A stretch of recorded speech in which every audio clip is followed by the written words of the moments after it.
Welcome back to Workshop Friend, and I'm still enjoying the benefits of a better insulated workshop. Today something a little different. Normally I make things for the workshop equipment, or developing the workshop itself, but today it's actually nice to do something useful. My brother has a problem with his shower mixer unit and he needed a bit of help. So this is part of the thermostat which is stuck inside my brother's mixer unit, shower mixer unit. There are two the same. This one we managed to get out. I came up with this kind of spring-loaded collet idea, which can be pushed in from outside. Bearing in mind this is sort of buried inside the unit, it can be pushed in from outside. Because it's spring-loaded, it will go through and open up on the inside, and hopefully we can pull the whole thing out. Now we tried this. Unfortunately, it went in. We pulled, and then it sprung closed and came out again. And the problem is that it seems there's a chamfer on the other side, on the reverse side. And there's only so much of a land that you can achieve because of the space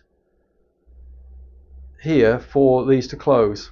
So I've maximized this with 4 slits, and that's obviously not enough. So I've taken the geometry, put it on a CAD drawing, and worked out that if I divide this into 5 segments rather than 4, I can increase the diameter of this land by between 12 and 14 thou.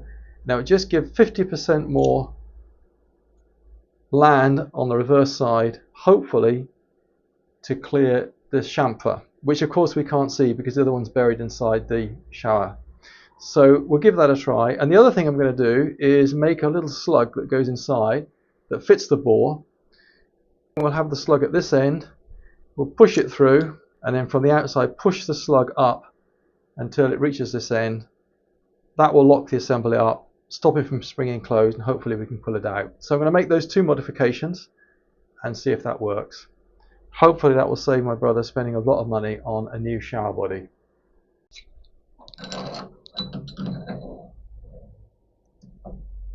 I'm appreciating my recently renovated collet chuck, which is ideal for jobs like this. This is actually the 3rd time that I made one of these. The first one I messed up because, having split the collet, I then tried to turn the outside diameter, and of course the inevitable happened. It caught the tool and bent the whole thing up. So using the collet chuck, I was able to quickly put another piece of bar in, and 3rd time round was really quite quick. The only critical dimension is the outside diameter of the land. We want that to be as large as possible to have the maximum contact area on the stuck component, which, as I mentioned before, has a rather unhelpful taper on the reverse side.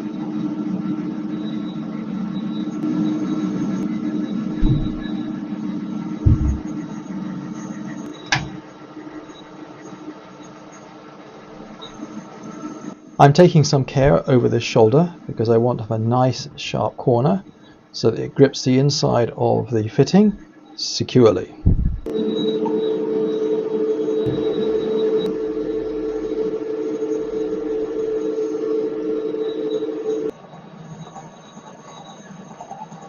I'm now adding a generous 45-degree taper on the end of the component using the top slide, and this will aid assembly.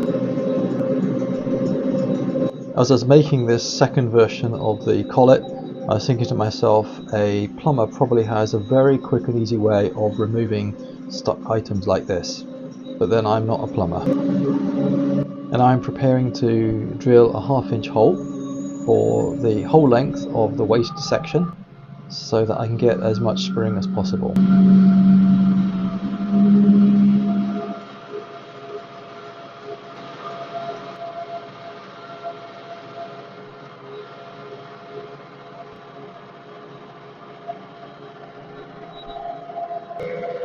And finally parting off to the required length.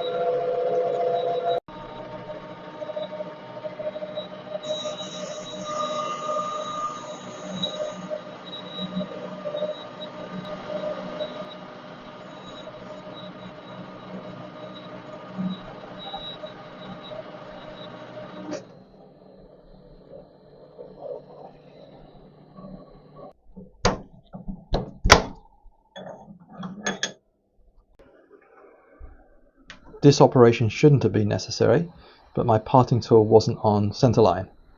So I'm finishing off in the Myford lathe. Sometimes I find the Myford lathe more convenient for finer work, but it certainly is an asset to have two machines that I can use in tandem.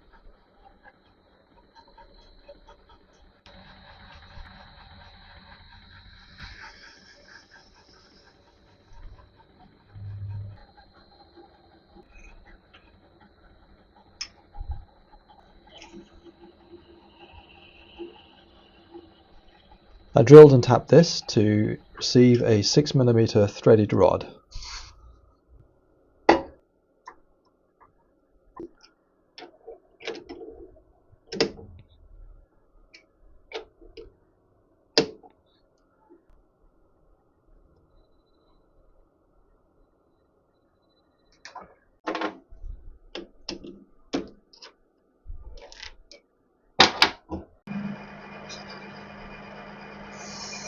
And finally 5 slits using the dividing head instead of the original 4 slits on the previous collet, which failed to close sufficiently, and I'm using a 32 thou slitting saw to do this.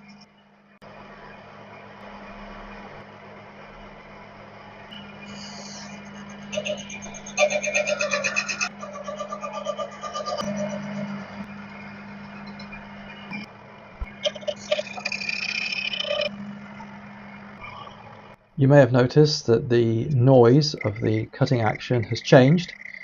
Towards the end of the operation, with more slits in the work, everything was more flexible, and the slitting saw was tending to grab as it caught the corner of the work. It might have been better to reverse the direction of cutting and plunge from the other end and work outwards. However, I managed this way.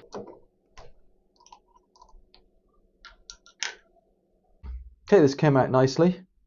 We've got definitely a deeper land there with a nice sharp edge, and these 5 slits will give us just that bit more freedom to get that through the same size hole.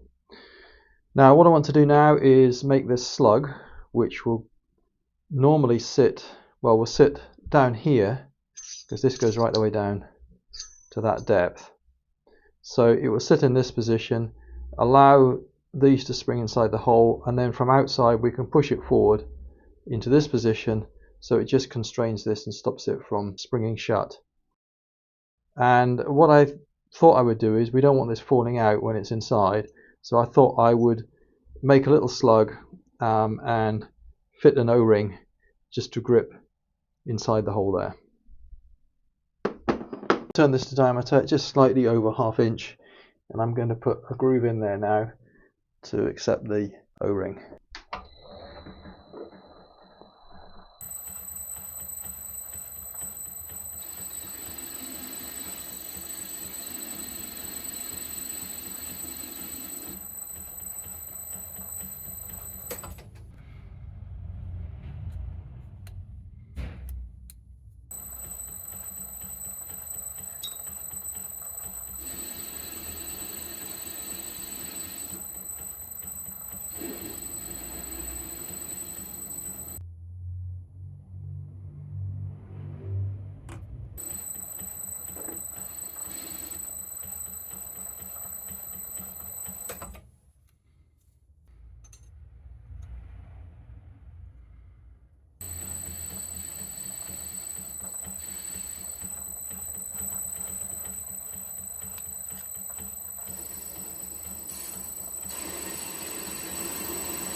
Okay, so the little piston goes in there.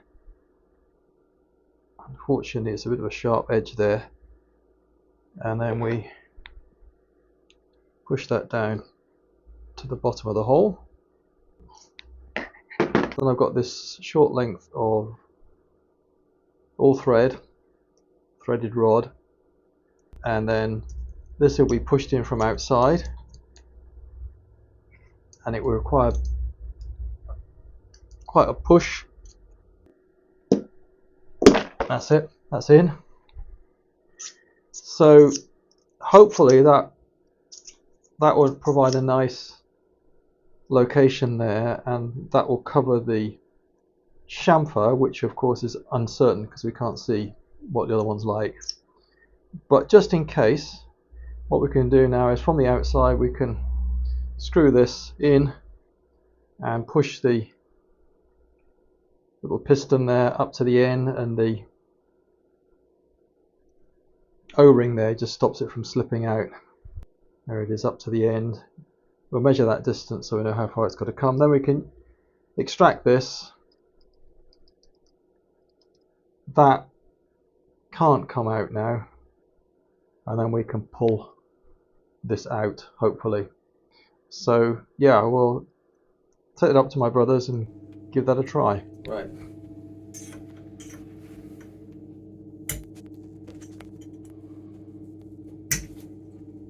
It's in.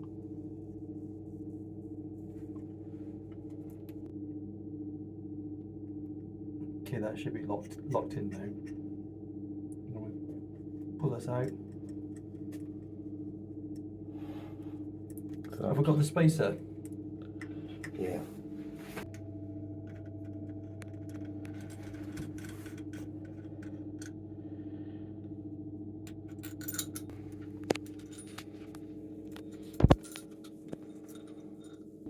Right.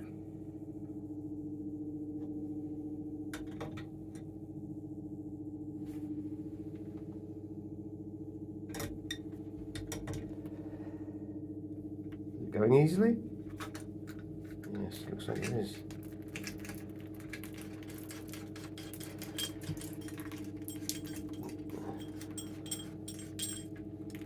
That's yeah, it. look at that. Monkey. Where is it? There it is.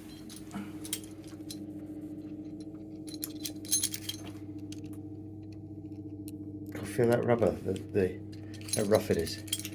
Oh yeah, it's perished, isn't it? Yeah. Yeah. Good.